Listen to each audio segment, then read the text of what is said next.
Radio is an intimate storytelling medium, and when it bonds with one of the finest storytellers of our times, the result is sheer magic. During these times of social distancing, All India Radio hopes to bring you some comfort, some connection, with an exclusive story reading series, Bonding over the Radio. Coming up is the pick of the day, voiced by the author Ruskin Bond himself. The title of the story is Grandfather Fights an Ostrich. Before my grandfather joined the Indian Railways, he worked for a few years on the East African Railway, and it was during that period that he had his now famous encounter with the ostrich. My childhood was frequently enlivened by this oft-told tale of his, and I give it here in his own words, or as well as I can remember them.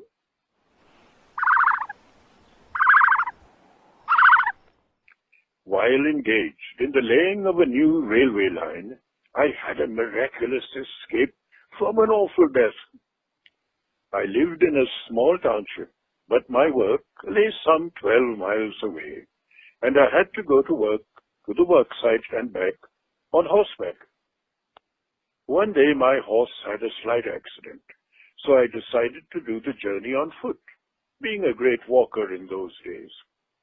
I also knew of a shortcut through the hills that would save me about 6 miles. This shortcut went through an ostrich farm, or camp as it was called. It was the breeding season. I was fairly familiar with the ways of ostriches and knew that male birds were very aggressive in the breeding season, ready to attack on the slightest provocation. But I also knew that my dog would scare away any bird that might try to attack me.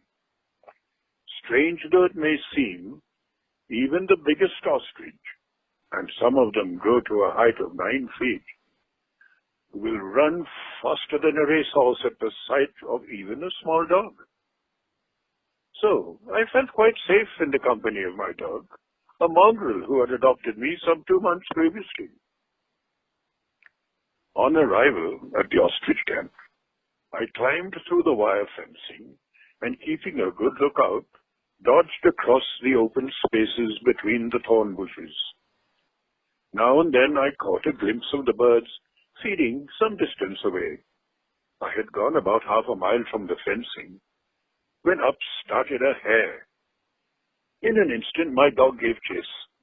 I tried calling him back, even though I knew it was hopeless. Chasing hares was that dog's passion. I don't know whether it was the dog's bark or my own shouting, but what I was most anxious to avoid immediately happened. The ostriches were startled and began darting to and fro. Suddenly I saw a big male bird emerge from a thicket about 100 yards away. He stood still and stared at me for a few moments. I stared back. Then, expanding his short wings and with his tail erect, he came bounding towards me. As I had nothing, not even a stick with which to defend myself, I turned and ran towards the fence. But it was an unequal race. What were my steps of 2 or 3 feet against the creature's great strides of 16 to 20 feet? There was only one hope: to get behind a large bush and try to elude the bird until help came. A dodging game was my only chance, and so I rushed for the nearest clump of thorn bushes and waited for my pursuer. The great bird wasted no time. He was immediately upon me. Then the strangest encounter took place. I dodged this way and that, taking great care not to get directly in front of the ostrich's deadly kick. Ostriches kick forward, and with such terrific force that if you were struck, their huge chisel-like nails would cause much damage. I was breathless and really quite helpless. calling wildly for help as I circled the thorn bush. My strength was ebbing.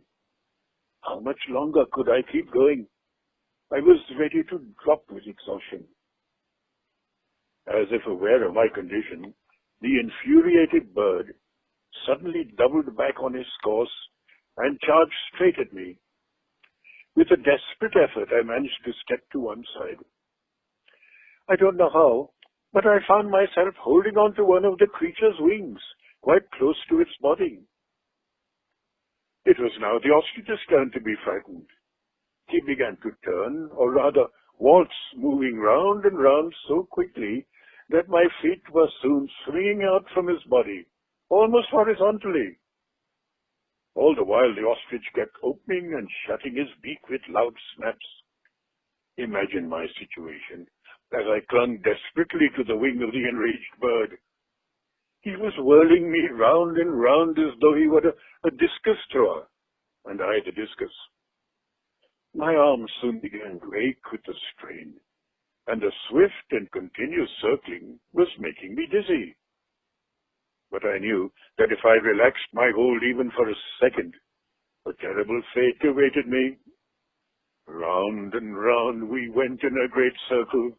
It seemed as if that spiteful bird would never tire, and I knew I could not hold on much longer.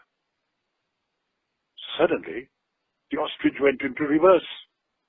This unexpected move made me lose my hold and sent me sprawling to the ground. I landed in a heap near the thorn bush. In an instant, before I had time to realize what had happened, the big bird was upon me. I thought the end had come. Instinctively, I raised my hands to protect my face. But the ostrich did not strike. I moved my hands from my face, and there stood the creature with one foot raised, ready to deliver a deadly kick. I couldn't move. Was the bird going to play cat and mouse with me and prolong the agony? As I watched, frightened and fascinated, the ostrich turned his head sharply to the left. A second later, he jumped back, turned, and made off as fast as he could go. Dazed, I wondered what had happened to make him beat so unexpected a retreat. I soon found out. To my great joy, I heard the bark of my truant dog, and the next moment he was jumping around me, licking my face and hands. Needless to say, I returned his caresses most affectionately, and I took great care to see that he did not leave my side until we were well clear of that ostrich farm. There.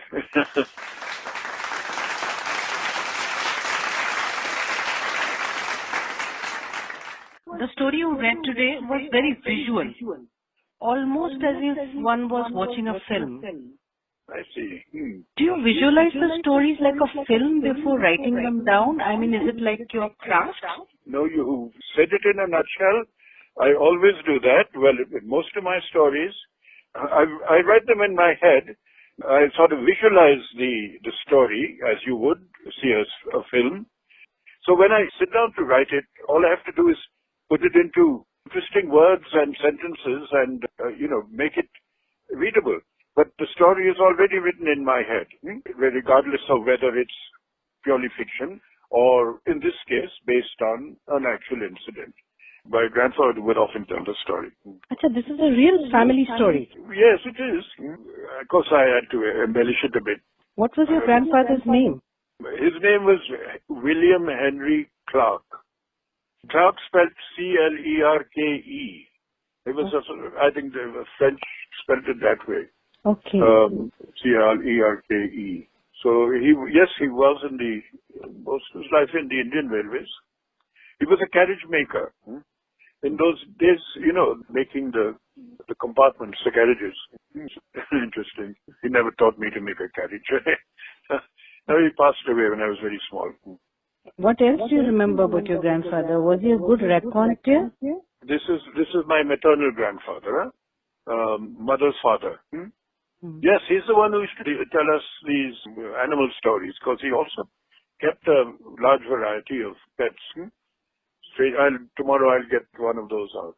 Right. Thank you so much for your time. Not at all. I'm enjoying this. That was storyteller par excellence, Ruskin Bond, reading his hand-picked story of the day in our exclusive series, Bonding over the Radio.